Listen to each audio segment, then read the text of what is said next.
President Trump and his allies continue to sow doubt in the electoral process, at times questioning the intentions of election administrators and poll workers.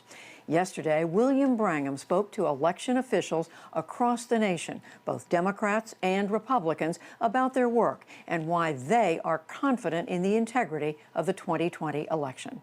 My name is Ben Hovland. I'm chairman of the U.S. Election Assistance Commission, which is a federal agency dedicated to studying best practices in election administration.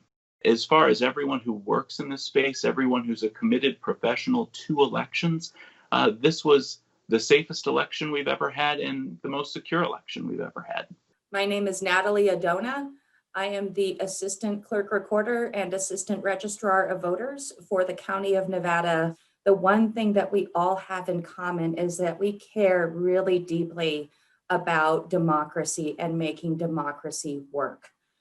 If we need to, for example, register a voter, it does not matter what that voter's opinion is about politics. What we care about is the person qualified to register to vote. My name is Reynaldo Valenzuela. I am the co-director for Maricopa County, and I oversee early voting and election services. We're agnostic to the political party when you go through these doors, and we couldn't do it without having that kind of commitment from our staff that knows that this is important work to do. My name is Maggie Toulouse Oliver, New Mexico Secretary of State and President of NAS.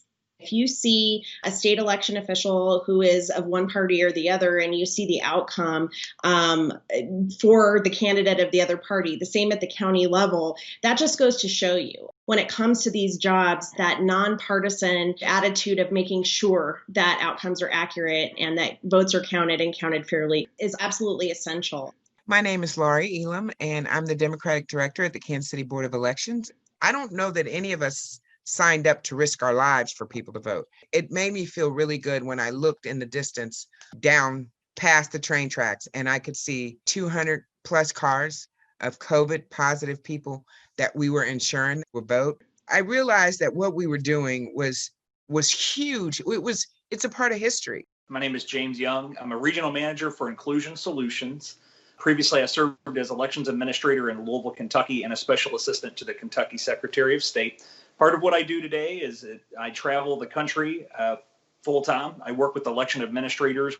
This idea that ballots are showing up in the back alley at 4 a.m. is very insulting to the integrity of not just these career professionals, but also to the poll workers that oversee the process.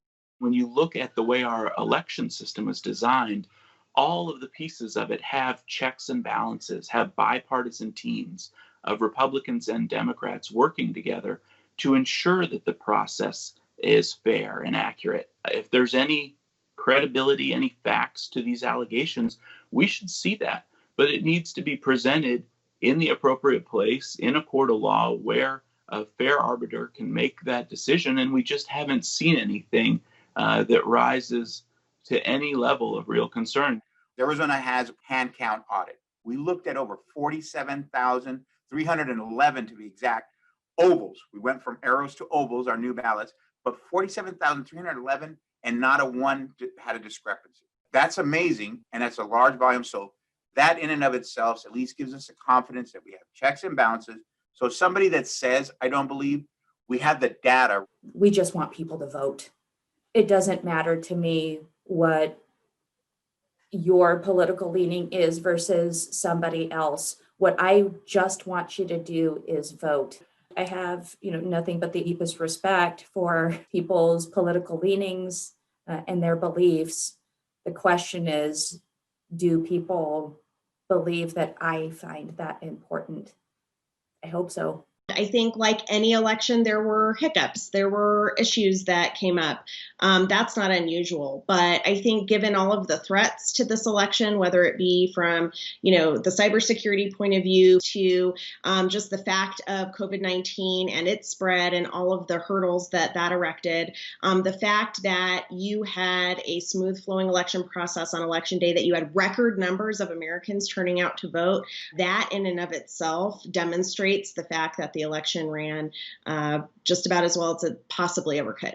It's important to remember I'm a registered Republican. I voted a certain way that may not be reflective of the outcome of the election. That doesn't mean the process should be burned to the ground and that we should question the individuals who counted the actual ballots. I get choked up talking about it because, I mean, this was really important. And my team really stood for something. I'm proud to be a part of this team. At least I know that for a time in my life, I truly lived with a real purpose. So, Judy, that is just a cross section of the tens of thousands of people who work every single year and every single election to try to make sure that our elections are safe and fair and transparent and as accurate as possible. And as you mentioned, I talked to all those people yesterday. And so we reached out to them today since this news that Senator Lindsey Graham might have been contacting elections officials. And in one case might have suggested to one official that he toss out certain mail-in ballots. And all of them expressed, or many of them expressed, a concern that any political pressure was being exerted on secretaries of state in this study, especially because these people are already facing these bogus allegations that they're part of some massive conspiracy. Many of them are receiving death threats and violent emails and things like that. The Secretary of State from New Mexico, who you heard and hear, Mary Toulouse Oliver, said, if these accusations are true, that mail-in ballots were being encouraged to be tossed out, she called that, if that was true, disenfranchisement at its worst. Judy? William, so glad to hear from all of these election officials, as you say, across party lines and around the country. William Brangham, we thank you.